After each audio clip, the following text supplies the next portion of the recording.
พี่น้องเอ้ยบริษัทประกายดิสันเนี่ยมีรถยกมีรถเกตเนี่ยมีรถฟอร์ด2 คันแมคโครคันหนึ่งรถ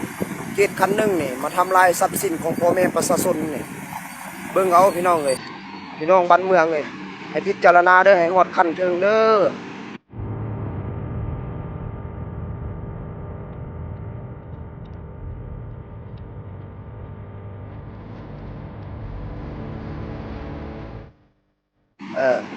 หมดศูนย์กลางสปายแห่งชาติลงมาแก้ไขช่วยผู้ค้าแด้ผู้ค้านี่เป็นพ่อแม่ประชาชนเอ่อมีบริษัทนี่มันบุกรุกเขตแดนของพ่อแม่ประชาชนนี่ดินแดนดินที่เคยเฮ็ดเคยสร้างนี่เขาบุกรุกเบิดนี่บริษัทประกายวิสันนี่บริษัทประกายวิสันพี่น้องไอ้บริษัทประกายวิสันแหละนี่นะเนี่ยเบิ่งขับเด้อพี่น้องเด้อเนี่ยพี่น้องบ้านเมืองเลยแซ่ไปในเด้อพี่น้องเด้อให้เพิ่นฮอดไปไวเด้อ